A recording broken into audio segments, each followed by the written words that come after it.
Amados, sean bienvenidos una vez más a estos segmentos de meditación y Befi, Caminando por Fe. Llegamos a esta penúltima semana del año y es para mí un privilegio estar con ustedes para compartir con todos ustedes estos segmentos de esta semana. Y quisiera hablar con ustedes un tema que he aprendido a lo largo del año y que antes de terminar el año quisiera meditar en él y poderlo analizar. Y parte de la siguiente frase: lo que el mundo no puede entender. Y hay situaciones, acciones o cosas que en nuestra vida suceden como cristianos que el mundo no puede entender. Incluso como cristianos muchas veces se nos hace difícil entender la manera en la que Dios obra.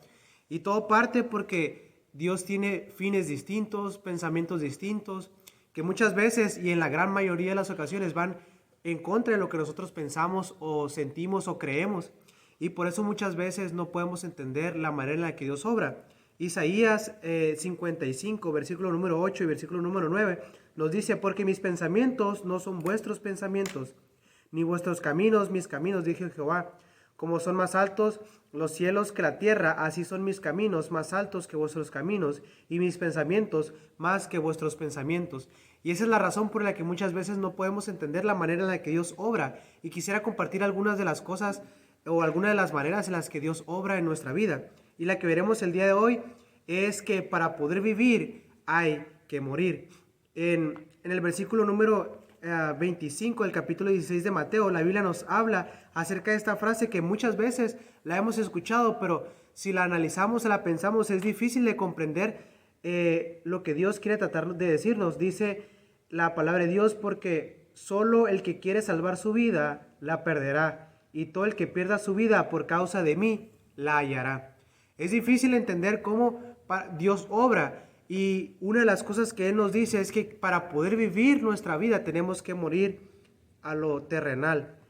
Hay una frase, o más bien una oración de un cristiano llamado Arthur Bennett, que engloba el pensamiento que quisiera compartir en esta mañana, y dice lo siguiente.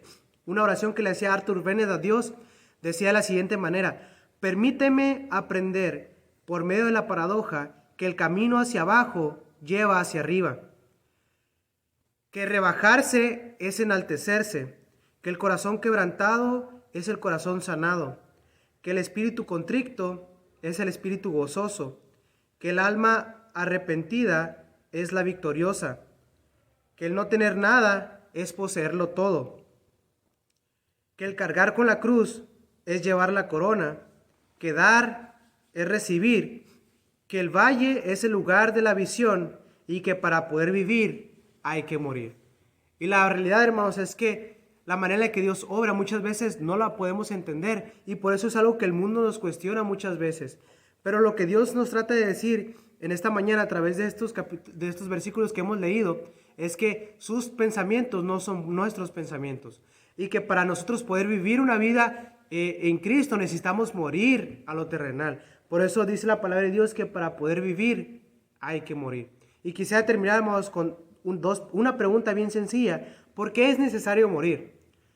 En la palabra de Dios, en Romanos 6:6, nos dice la palabra de Dios una de las razones por las cuales debemos de morir para poder vivir. La primera razón es para no vivir más en pecado. Dice Romanos 6:6: sabiendo esto, que nuestro viejo hombre fue crucificado juntamente con él, para que en el cuerpo del pecado sea destruido, a fin de que no sirvamos más al pecado. Si la Biblia nos dice y la palabra de Dios nos dice que debemos de morir para vivir, hace alusión a que nuestro antiguo hombre, nuestro viejo hombre debe de morir para no vivir más en pecado. Y por eso Dios establece en estos versículos que una necesidad que tiene el cristiano es hacer morir al hombre terrenal para que pueda vivir la vida que Dios quiere en Cristo. Y por último, hermanos, ¿por qué debemos de morir para poder vivir? No solamente para dejar de vivir en pecado, sino en Juan 12:24 dice la palabra de Dios lo siguiente. Juan 12, versículo 24 dice: de cierto os digo que si el grano del trigo no cae en la tierra y muere, quedará solo, pero si muere, llevará mucho fruto. La segunda razón por la cual debemos de morir para poder vivir es porque cuando nosotros morimos podemos tener frutos y resultados diferentes a la vida que antes llevábamos. Y la realidad, hermanos, es que si queremos ver resultados en nuestra vida distintos, necesitamos morir. Morir a nuestros deseos, morir a nuestras metas que no son acordes a las que Dios quiere, morir a nuestros anhelos pasajeros para poder vivir la vida que quiere Dios que vivamos en Cristo y así podamos caminar por fe. Nos vemos el día de mañana, hermanos, para poder ver otra de las maneras en las que Dios obra y poder entender lo que Dios nos quiere enseñar. Que Dios les bendiga, hermanos.